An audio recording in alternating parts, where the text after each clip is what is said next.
everyone. So a few months ago, I accidentally started really hardcore caring about the environment. Now, I honestly do think I've always cared about the environment. I think everyone cares about the environment. I think everyone cares that there's trees and that we don't make animals go endangered and that we don't kill the planet. But it was when watching a documentary called Before the Flood by Leonardo DiCaprio that I really opened my eyes and realized that I felt, this is a personal video, that I felt I wasn't doing enough. What I want to do today is talk to you about some of the ways that I have found to be really helpful in trying to become a more sustainable person, a person that cares more about the earth, but also a person who lives a normal life.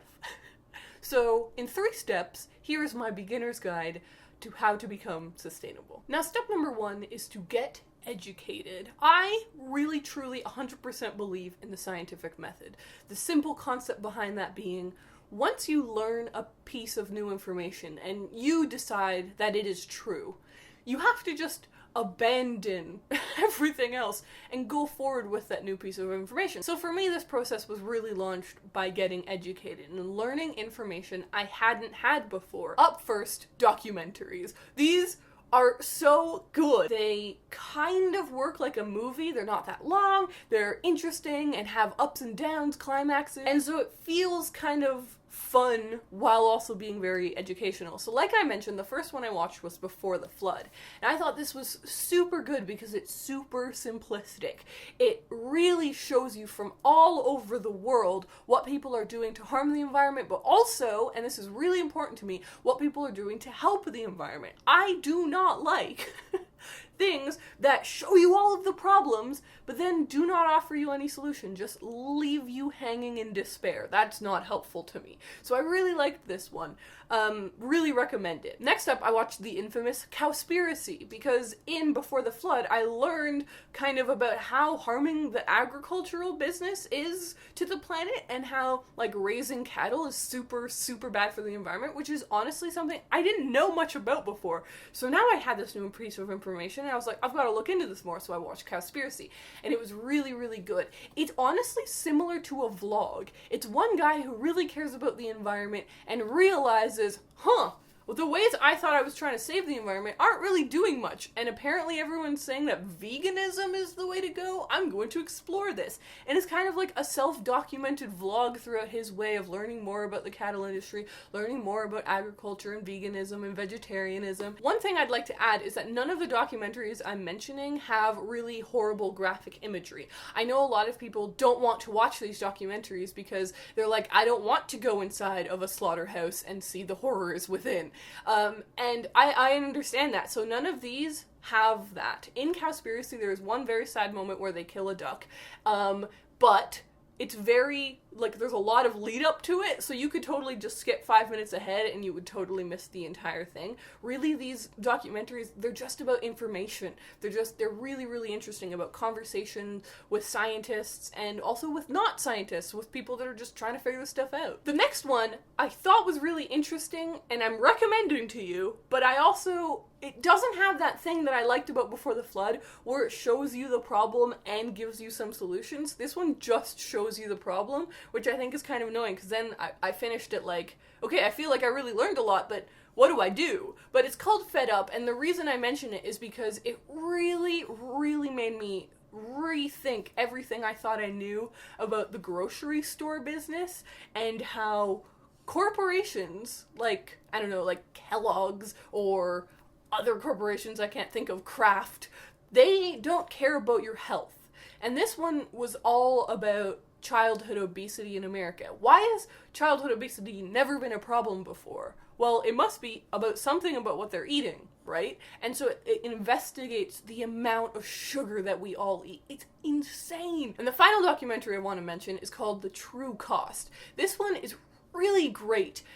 Again, this one shows you the problem and the solution. It's inspiring. It kind of gets pretty despairing, but then it helps you dig out of that despairing and leave the documentary thinking, I can change this part of my life. This documentary is all about the fashion industry, and particularly the fast fashion industry, which is it's all of these big box stores like H&M, Zara, Forever 21 that seem to get new clothes every day, or at least every week. They seem to get all of this new clothes, and it's really cheap. It's super cheap clothes. And I guess I really hadn't thought about it before. I think this is a big part of why I'm happy, I'm excited that I've learned all of this information, because a lot of these things are so normalized. It seems really normal that clothes in the store, you get new clothes every week, and it's really cheap. But when you think about it, there must be something wrong there. Like, it can't possibly be that cheap if people are sewing it.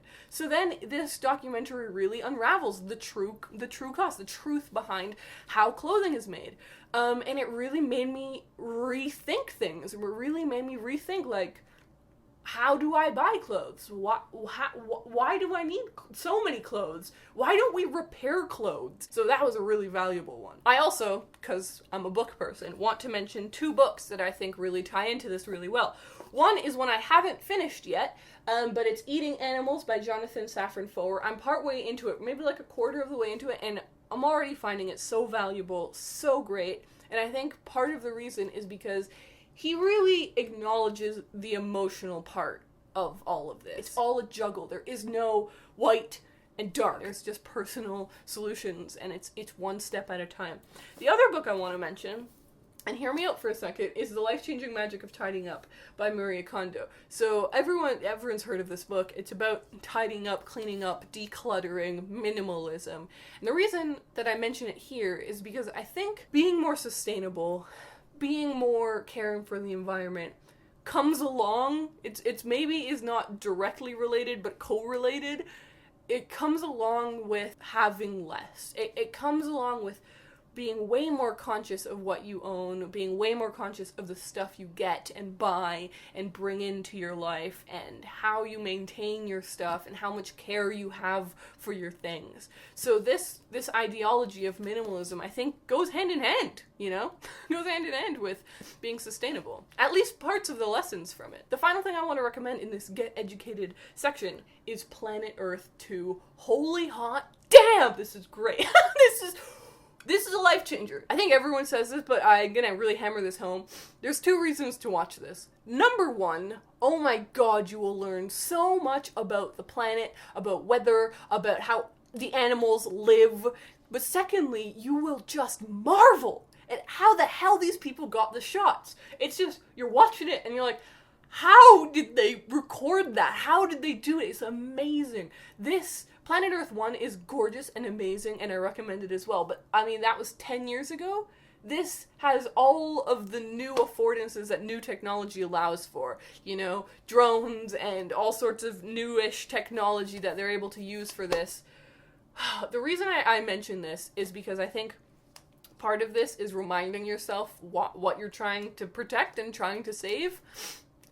The planet, guys. It's worth it. I don't want to be the reason that giraffes go, extinct. Watch Planet Earth, it'll change your life. So now you have the information, right? You've watched all the documentaries, you've read all the books, you feel ready to take change, you decide to implement some changes into your life. My second piece of advice is to get friends. This is a very isolating journey. Let's be honest. It's not the norm to be a vegetarian. Even though there's lots of vegetarians now and it's becoming more and more normalized, it's not the norm. And it's not the norm to not want to buy clothing from the stores in the mall, and it's not the norm to do a lot of these things, and so it can be lonely. And this is a problem I've been having, where all of my family is having hot dogs, and I'm just like, I'll just have a salad. And and that's not to say that salads are the only things that vegetarians can eat. That was just a joke. But I was like, okay, I'll go out and buy veggie hot dogs. So I went and bought some, and they weren't very good. And so it's kind of like, why am I setting up all of these obstacles for myself? I'm so alone. Nobody else is doing it. But then I realized I'm not alone, and that's really, really important. So I want to give you some recommendations for YouTube channels and Instagrams to follow so that you don't feel alone. Obviously, the best solution would be if you had people actually in your life doing this with you. But if that's not the case, I have found a lot of help on the internet. So the first channel I want to recommend this channel so much. It's currently my absolute YouTube obsession. It's the only thing I care about on YouTube. When this person uploads a video, I click on it so fast. It's Ali Cherry. Oh my god, I love her videos so much. And a huge part of the reason that I love her videos is because none of this sustainable stuff seems weird. It feels really not a big deal. And I love that. I love that it just feels like, oh, she can do it. I can do it too. Her videos are really creative. They're really fun. She loves going thrift shopping. She loves going to flea markets, and she makes these really pretty videos about finding vintage stuff and finding used things that she can reincorporate into her life. She does capsule wardrobes, so it's kind of minimalism in your clothing. Another channel you might want to check out is Derpina Mode. This is run by Sana and Marion, and it's a cruelty-free makeup channel, and I really enjoy their videos. They're really helpful. They do a lot of stuff about travel and like how to pack for travel and cruelty-free makeup that they take and different products that they try and all sorts of things. And I really do not wear a lot of makeup. Right now I'm wearing all of the makeup that I ever wear, and it's just eyeshadow on my eyebrows and eyeliner. That's literally all I'm wearing. But I still find a lot of solace and comfort in their channel that there are people out there who are trying to use cruelty-free makeup. So if makeup's a huge part of your life and you want to make it a bit more ethical, watch their channel. You'll get so many recommendations. The next channel I want to recommend is Dave Erasmus. So he has recently bought a big chunk of land in England and is trying to kind of be off the grid. And I really, really enjoy his videos. And part of the reason that I really love them is because they are so, like, they're not really polished. They're just him trying to do, each episode is just, he's like, today I'm gonna try and make tea. And he's like trying to figure out how the heck to boil water, and every episode is just him trying to figure something out. And I really love the reconnection with nature and just this, he's just trying, and I love it. And finally, I want to recommend an Instagram account, geo_fleur. This is a plant account. I think a huge part of this whole sustainability, trying to save the planet thing is just loving nature and remembering how important nature is. I think, dang, we live inside most of the time, don't we? And I think maybe we've forgotten a little bit how important nature is and how beautiful it is and how much it loves us.